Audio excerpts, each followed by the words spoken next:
What did you think I meant when I said you would be sleeping with them? My body isn't in the right condition right now. I need at least 2 weeks to heal. Sir, you know this is not the case of humans that will hear stop when I ask them to stop. He studied me for what felt like forever. Then, finally, he let out a small chuckle, shaking his head. Fine, he said. Take your time to heal. You can stay in the guest room for now. I stood at the airport terminal, my fingers gripping the handle of my small, worn-out suitcase. The overhead lights buzzed faintly, casting a cold, sterile glow over the sea of travelers rushing past me. My heart pounded, not from excitement, but from the sheer weight of uncertainty pressing against my chest. This wasn't just a trip, this was my last chance. Back home, everything had collapsed in the blink of an eye. My husband, my rock, my partner, he was gone, taken by a senseless act of violence that had no name and no warning. One stray bullet, one moment, and my world had crumbled. With 2 little boys to care for and no means to do so, I had made the hardest decision of my life, to leave them behind and chase a promise of a better-paying job abroad. I clutched my phone in my hand, the last message from my mother still glowing on the screen. Be strong, Sarah. Do this for your boys. God is with you. I swallowed the lump in my throat and forced myself to breathe. The agent who had arranged the job had assured me this was the opportunity of a lifetime. Good pay, decent conditions, just cleaning work. And nothing more.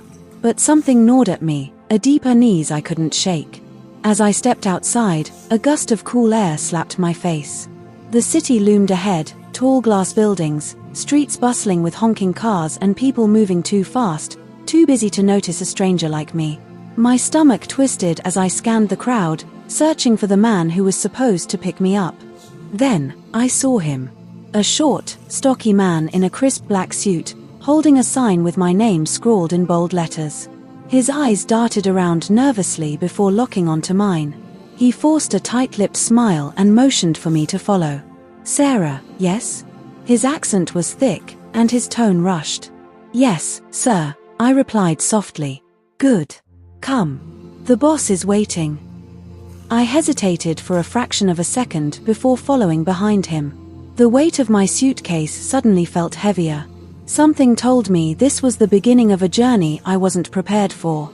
As the car pulled away from the airport, I watched the city blur past the window.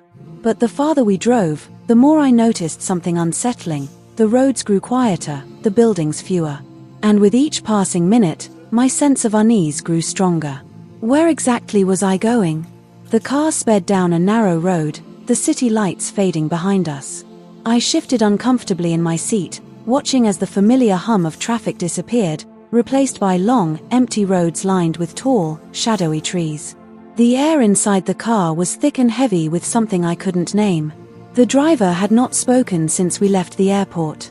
His hands gripped the wheel too tightly, his eyes flicking to the rearview mirror more often than necessary.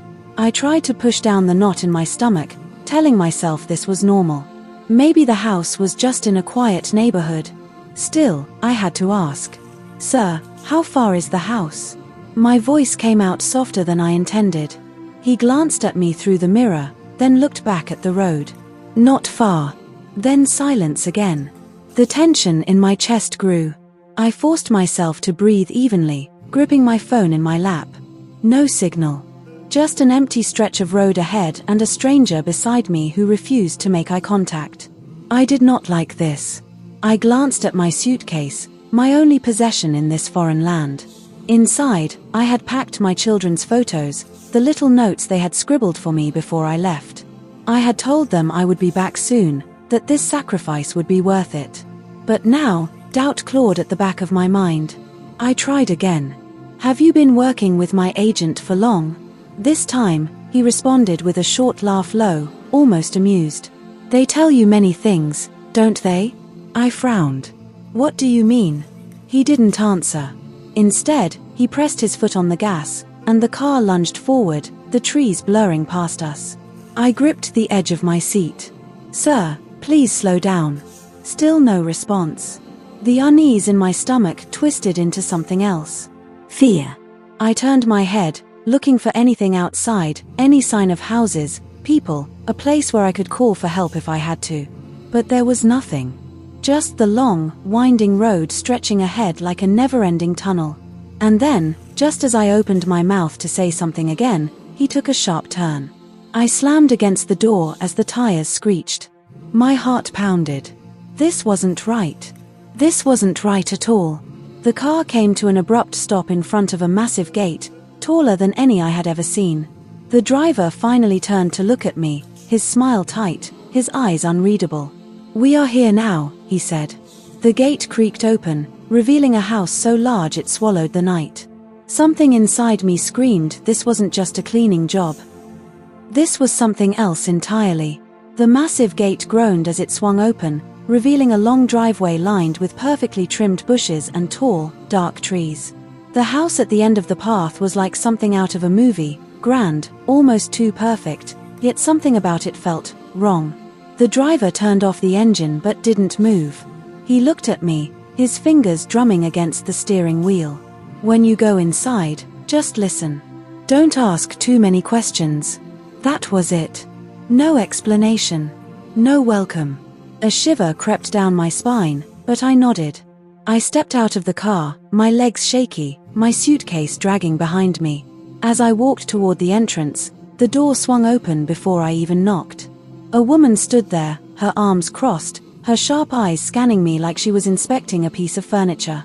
"You are the new one?" she asked. I swallowed. "Yes, She stepped aside, motioning for me to enter. The moment I did, the door shut behind me with a heavy thud. The inside of the house was just as grand: golden chandeliers, marble floors, and paintings so large they nearly touched the ceiling. But something was missing. The warmth. The life. I didn't hear laughter, no sounds of a family inside. Just the faint hum of the air conditioning and my heartbeat thudding in my ears. "You will start tomorrow," the woman said briskly, already walking away. "Your quarters are out back." I hesitated. "Excuse me, what exactly will I be doing here?" She stopped mid-step, turning just enough to give me a look that sent a chill through my bones. "Cleaning," she said simply. "For now." The words stuck in my mind as I followed her through a side door leading to a small, separate house behind the mansion. The building was plain, almost too plain compared to the main house. She pushed the door open. "This is where you will stay for now till the boss returns." Inside, there was a single bed, a tiny window, and a wooden dresser. No decorations, no personal touches. Just four walls and silence. "Rest tonight," she continued, her voice calm but firm. "And remember, do what you are told, and you will be fine." I opened my mouth to ask more, but before I could, she was gone. The door shut behind me, and I was alone.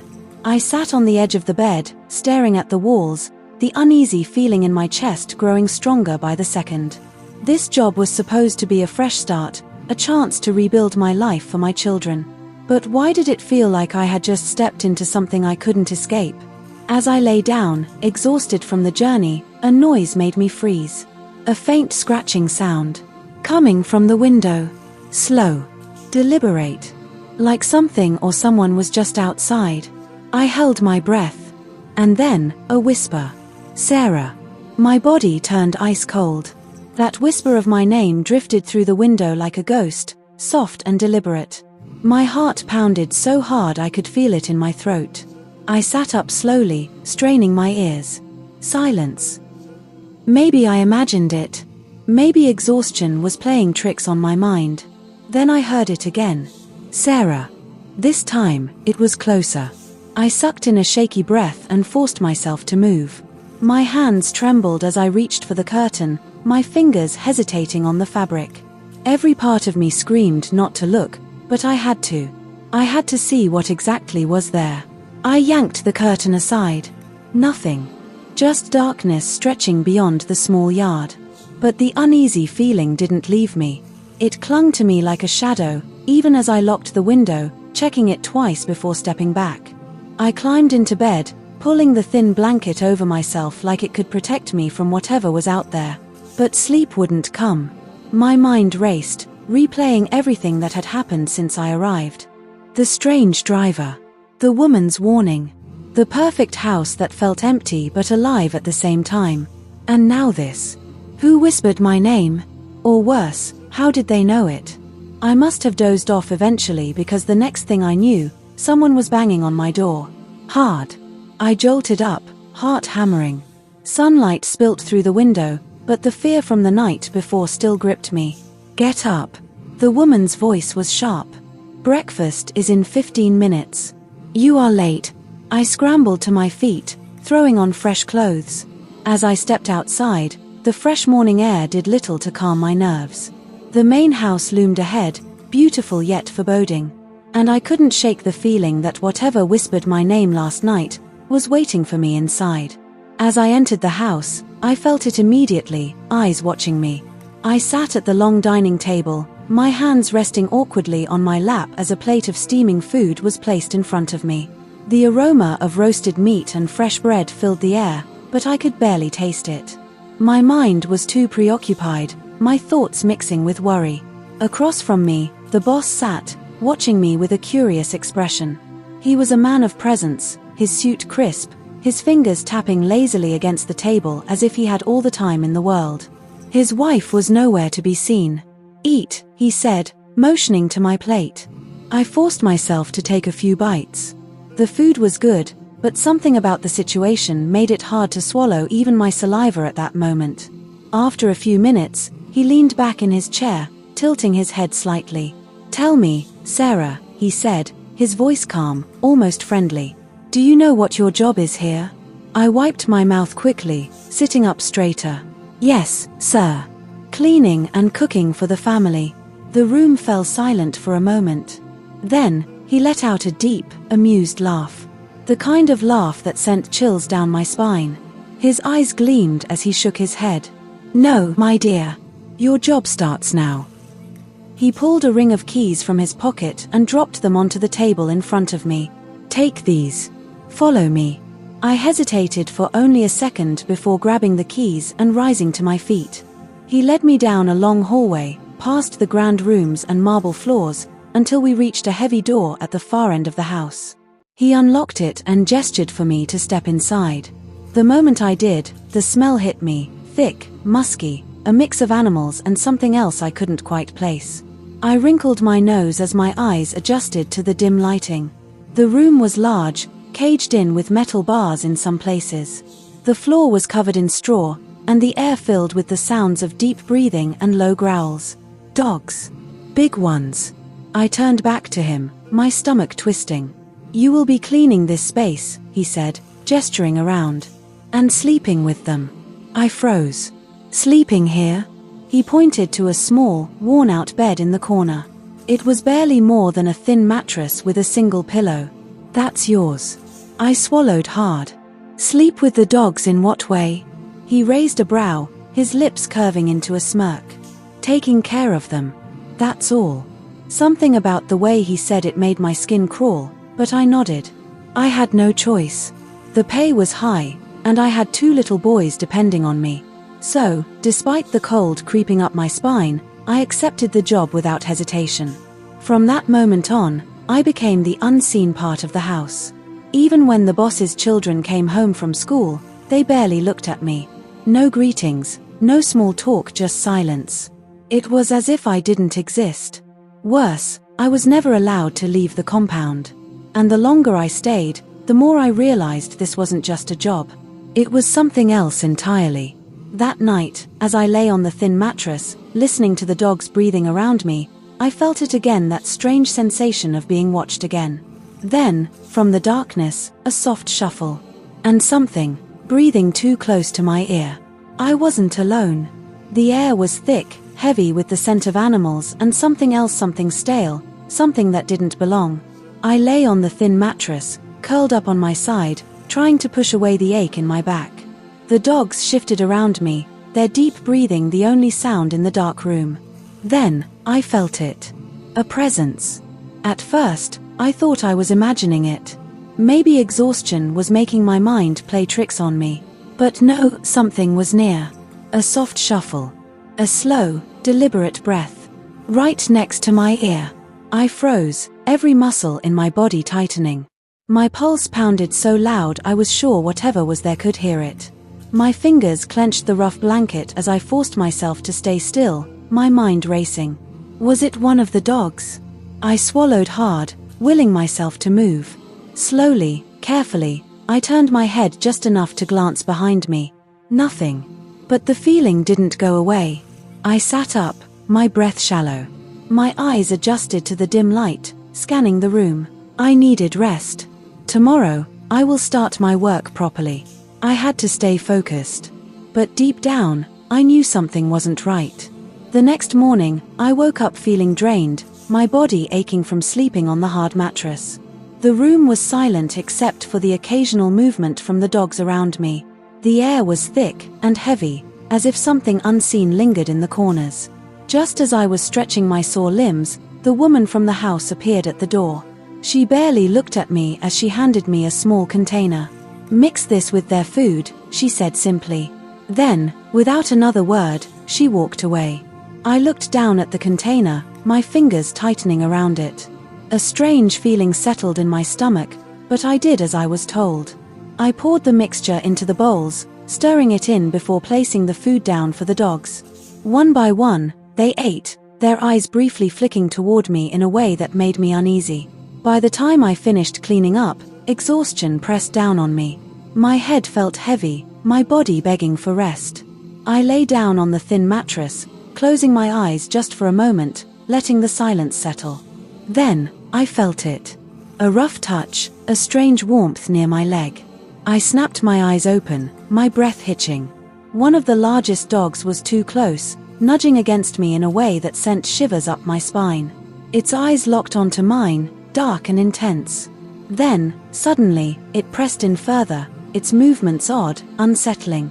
I jerked back, thinking maybe it was just playing, but before I could react, another one came from behind me. My heartbeat skyrocketed as I felt my dress shift. Panic surged through me. I scrambled to my feet, my breath coming in fast gasps. My hands shook as I backed toward the door, my mind racing for a way out. I pushed forward, bolting outside into the blazing afternoon sun. My heart pounded as I pressed my back against the nearest wall, gasping for air. I didn't know what had just happened. But I knew one thing. I wasn't safe here. The sun was scorching, beating down on my skin as I stood outside, my back pressed against the rough wall. My breath was still uneven, my hands trembling from what had just happened. I didn't care about the heat. I didn't care that sweat was dripping down my face. I just knew one thing: I couldn't go back in there. Then, I heard it. The familiar sound of a car rolling up the driveway. I swallowed hard, my heart hammering in my chest. The boss was back. I turned just as the car door opened. He stepped out, adjusting his sleeves like nothing in the world could shake him. His eyes found mine immediately, and he frowned. "Why are you standing out here?" His voice was calm, but there was something underneath it. Something cold. I opened my mouth, but no words came out. How could I explain what had just happened? Would he even care? He stepped closer, his eyes narrowing. "Speak." I forced myself to swallow my fear. "Sir, Something happened in there." His gaze flickered toward the doghouse, then back to me. "Something?" He raised a brow like he already knew. I hesitated, choosing my words carefully. The dogs were acting strange. I didn't feel safe. For a moment, he just looked at me. Then, to my surprise, he chuckled. A deep, knowing laugh that sent a chill through me. "You will get used to it," he said simply. "They just need time to adjust to you." Adjust? I clenched my fists, my stomach twisting. "Sir, He held up a hand, cutting me off. "This is your job, Sarah. You wanted good pay, didn't you?" I nodded slowly, feeling trapped. "Then do what you are told," he said, his voice final. "And don't try to leave." His words lingered in the air like a warning. And that's when I noticed something.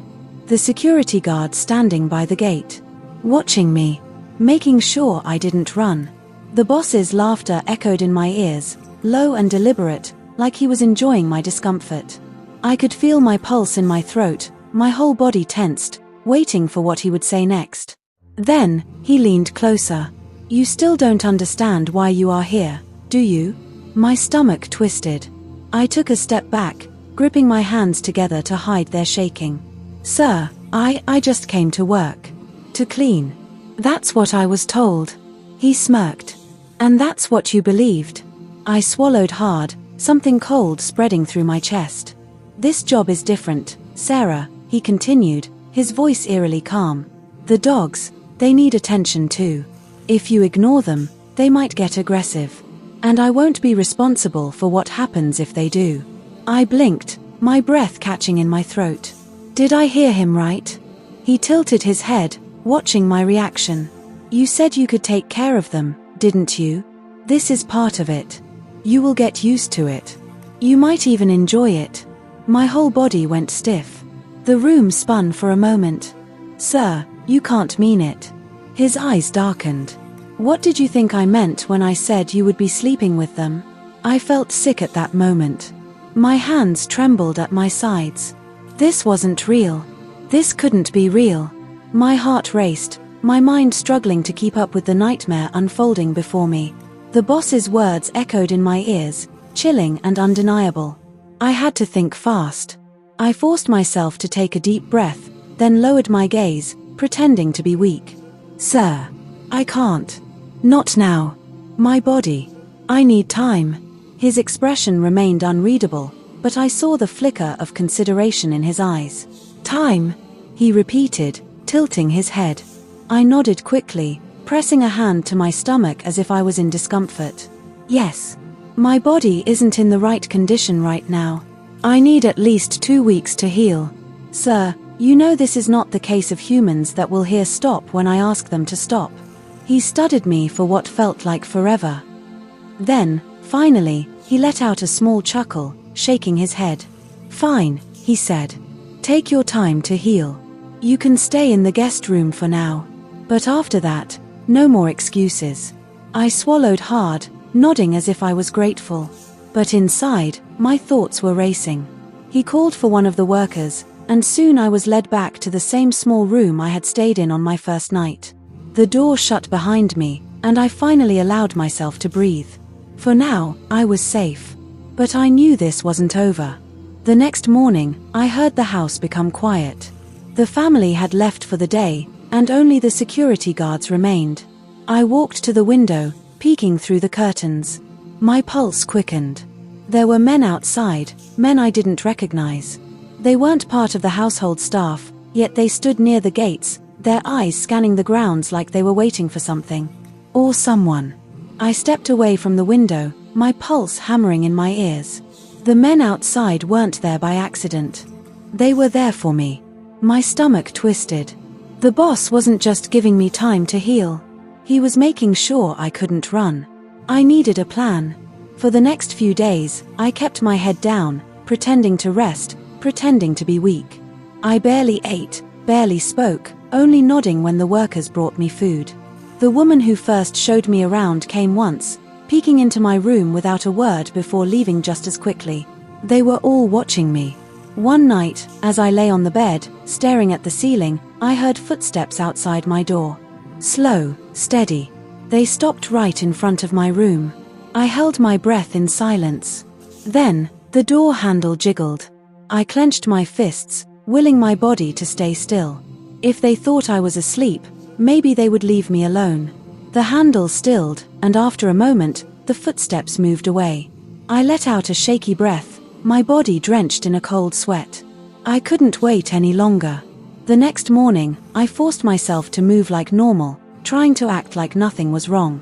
I needed them to believe I wasn't a threat. When I was sure no one was paying attention, I carefully pushed open the window. The air outside was crisp, filled with the distant hum of the city I hadn't seen since I arrived. Could I make it? I glanced toward the gate, my heart pounding. The men were still there, their eyes scanning the property. Then, one of them turned, and our eyes met. The moment our eyes met, my body went rigid. I couldn't let him know. I had to act fast. Without hesitating, I grabbed the small bag I was holding and moved toward the waste bin, pretending that was my only reason for stepping outside. My movements were slow, casual, like I was just doing something ordinary. I tossed the bag into the bin, taking an extra second to breathe, steadying myself. But I could still feel his gaze burning into me. As I turned to head back inside, the man took a step forward. His voice was low, sharp. "You shouldn't be out here." I forced a weak smile. "I just needed some air." His eyes narrowed slightly. "You are not well, remember? You should stay inside." It wasn't a suggestion. It was a warning. I nodded quickly, lowering my gaze. "Yes, you are right." Then I turned, walking back toward the room, my legs shaking with every step. The moment I shut the door behind me, I let out a long breath, pressing my back against the wall. My heart was racing so fast it felt like it would burst. They knew I wanted to escape. And now, they will be watching even closer. I had to be smarter. I had to wait for the perfect moment. The 2 weeks had passed. I had counted every single day, hoping for a miracle, hoping that something, anything, would change. But now, there was no more running, no more pretending. That morning, one of the housemaids knocked on my door, barely meeting my eyes as she spoke. "The boss says it's time. The dogs need you." My stomach twisted. The words felt heavier than they should have. She continued, her voice flat. "Your salary is in your room. $2,000. It's on your bed." I barely heard her after that. They were paying me for my silence, for what was about to happen. I wanted to scream, to beg, to run, but I knew it wouldn't change anything. So, with no more words, I was led back to the dog's room. The door shut behind me with a finality that sent a shiver down my spine. The air inside was thick, the scent of animals filling my nose. My thin mattress was exactly where I left it. And on top of it, just as the maid said, was a neatly stacked pile of bills. I stood frozen, staring at the money. My first payment. Was this what my suffering was worth? Tears burned in my eyes as I turned to the dogs' feeding bowls. With trembling hands, I poured their food, my vision blurry. The dogs moved closer, their eyes locked on me as they ate. Their bodies pressed near mine, surrounding me. I barely blinked. Then, as the night dragged on, exhaustion pulled at me. But no matter how tired I was, I couldn't close my eyes. Not fully. Then, footsteps. Slow and deliberate. Coming down the hallway. I held my breath, my body frozen in place. The handle of the door twitched. And then, the door creaked open, and my breath caught in my throat. Standing in the doorway were 3 of the men I had seen outside before. The ones who had always lingered near the gate, watching and waiting. But what were they doing here? Every nerve in my body screamed at me to move, but before I could even push myself up from the mattress, they stepped inside. Cold fear gripped my chest. My back pressed against the wall as they closed the distance between us. My voice barely came out, but I didn't get the chance to complete my words. They grabbed my arms. Firm and unyielding. Panic surged through me as I struggled, but their grip only tightened. One of them leaned close, his voice low. "Just relax. It will be easier that way." "No," I thrashed, my heart pounding against my ribs. "Let me go." They didn't listen. I was pushed back onto the bed, my arms pinned to the chain they dragged out from the ceiling, as fear exploded inside me. Then, just as suddenly as they had come, they left after they pinned me to bend my head down. The door slammed shut behind them. I was alone again, but on the condition, I couldn't even breathe fine. But the nightmare wasn't over. As the early morning light trickled through the small window, the dogs awakened. Their movements were different today, restless, eager. They circled me, pressing closer, their behavior unsettling again. Tears welled in my eyes. A few moments later, from licking behind me, the dogs came into me from my back. This was my first experience. Past 5 hours, the alarm for breakfast had run and my body was weak, but the dogs never rested. Among the 7 dogs, all came from behind me more than twice. Even when I broke down to the floor on my knees, they still made their way in, my mind numb. I couldn't move. By the time the men returned, it was already midday. The moment they stepped inside, the dogs backed away, their strange energy fading. One of the men unlocked the door, stepping aside. "You can eat now," he said casually after he unchained me, and I fell on the bed. Like nothing had happened. Like I was just another worker following orders. I didn't respond. I couldn't at that moment. Because at that moment, something inside me shifted. I wasn't just scared anymore. I was angry. And I knew. I had to escape. The sun was setting, casting long shadows over the mansion. The air was heavy, thick with the weight of everything I had endured. My body ached, and my mind was exhausted, but one thought burned in my head. I had to escape. There would be no second chance. From the small opening of the doghouse, I watched as the children's school driver pulled into the driveway, bringing the kids home. I stayed perfectly still, barely breathing as I studied the scene. The children climbed out of the car, laughing, carefree, so unaware of the horrors hidden inside these walls. The driver stepped out, stretched, and helped carry their bags inside.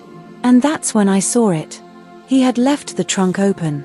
My heartbeat roared in my ears as I gripped the edge of the doorway, waiting for the perfect moment. Every second felt like an eternity. Then, as the last person disappeared into the house, I ran. I didn't think. I didn't look. I just dove into the trunk, curling myself into the tight, dark space, my hands clamped over my mouth to silence my heavy breaths. The minutes dragged on.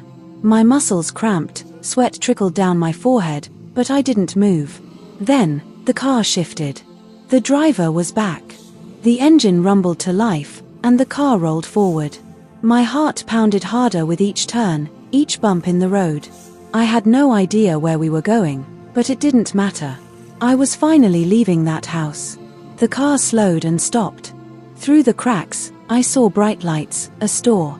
This was it. My only chance. I pushed the trunk open just enough to slip out, my body weak but fueled by pure survival. The moment my feet hit the ground, I ran. Straight toward the nearest people I could find. "Help me," I gasped, my voice shaking. "Please." A few heads turned. A man, a security officer at the store, stepped forward, eyes narrowing in concern. I grabbed his hands, tears streaming down my face as I told him everything. The horrors. The truth. People gathered, listening, their faces twisting in horror. That was when the driver saw me. His face paled, his mouth opening in shock. Within minutes, authorities were called. The mansion, the prison I had been trapped in, was exposed. By nightfall, the boss was arrested. The nightmare was over. I went home, back to my children. When I held them in my arms again, I swore one thing: never again. Never again would I be desperate enough to fall into the hands of monsters. Never again would I let fear silence me. I had survived. Thanks for sharing in this my story.